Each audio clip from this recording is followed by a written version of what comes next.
Veteran war correspondent based in Kyiv, Ukraine. He's the host of the podcast On the Edge.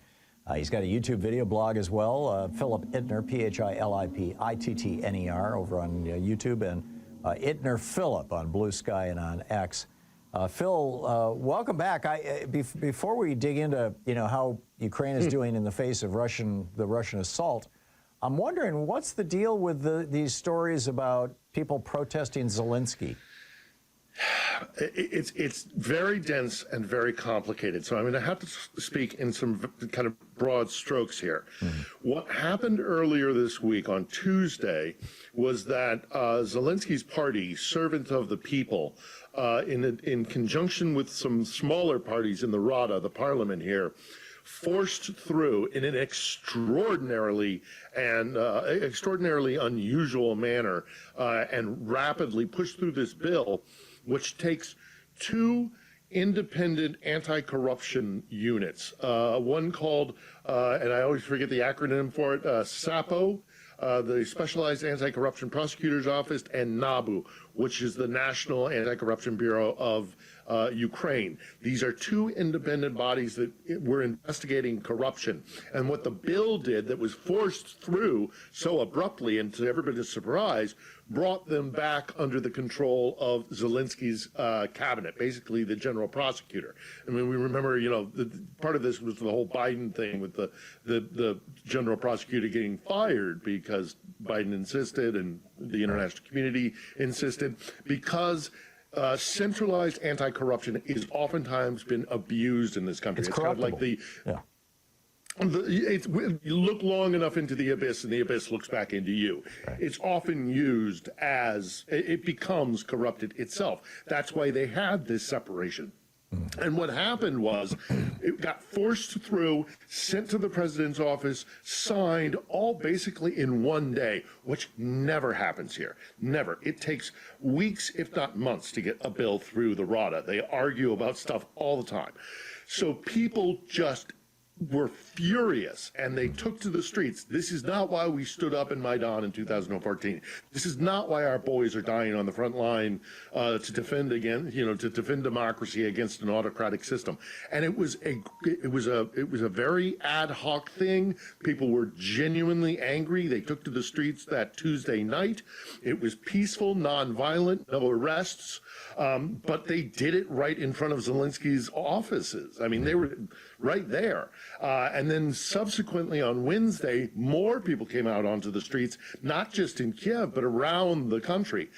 And now today, we are starting to hear from Zelensky that he's heard the voices of the people, and it's very likely that this bill is going to be reversed. Well, that's good news. But it's peaceful and it's democratic. Yeah. If that had happened in Moscow, Tom, you know what would have happened? A bunch of vans. The vans would have pulled up within 10 minutes. Guys in riot gear with batons would have been out cracking heads. Yeah.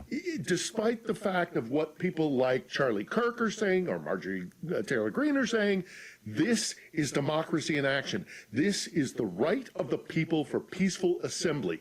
And if that isn't democracy, I don't know what is. Well said, Phil. Well said. Well, we'll keep an eye on it. It's fascinating stuff. So it is important. Yeah, yeah. Trump apparently is still delaying the military aid to Ukraine, even though last time we talked, he had said, "Oh yeah, we'll get that stuff over there right away." Apparently, nothing has been shipped. Is this more BS coming out of Trump?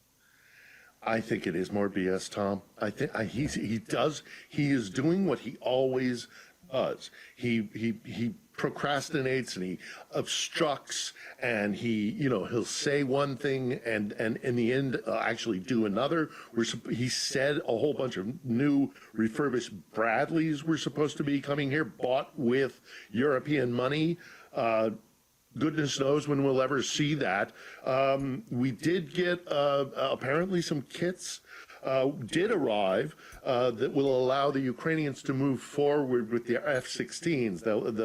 It's kind of a mobile, mechanized unit to repair and maintain and upkeep these F-16s, because of course wear and tear is terrible. And so if you can get a unit closer to the front lines, that will support your F-16s. You can use your F-16s at larger distance. That did arrive here today, or this week, apparently.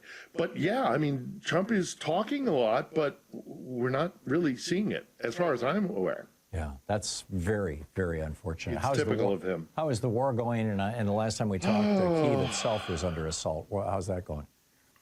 Well, I think this is part of the reason why the protests happened this week, frankly, Tom, because people are exhausted and their tempers are very thin, worn thin, and nobody's sleeping. And, you know, we get attacked nearly every night. Now, we had a couple of quiet nights last night and the night before. I don't want to jinx things. But, you know, people are tired and they're really... you know, they're short-tempered, and I think that's part of the reason for the protests. The war on the front lines is not going great, not terrible. I spoke this week. We were blessed enough to have on as a guest this week the great British journalist Luke Harding from The Guardian, who is hands down one of the best journalists in this region, not just during this war, but for decades. And yeah, I've known Luke for quite some time, and he's a great guy, and it's a good conversation. He had just been to the front. He said you can't get anywhere near the actual what's called the zero line, where the actual point of contact is, because there are swarms of drones all over the place, and so it makes this kind of buffer zone between the armed forces. But the Russians continue to do these like wave swarm attacks. They are gaining ground at an enormous cost to their own armed forces, but they're inching forward.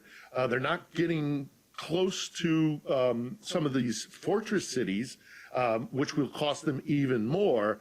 You know, and the likelihood that they get to, say, the Dnieper River or one of the river cities, or they cross over at a city called Kherson, which they're trying to do, to get to Odessa, not going to happen, certainly not this year, and probably not for any time in the foreseeable future.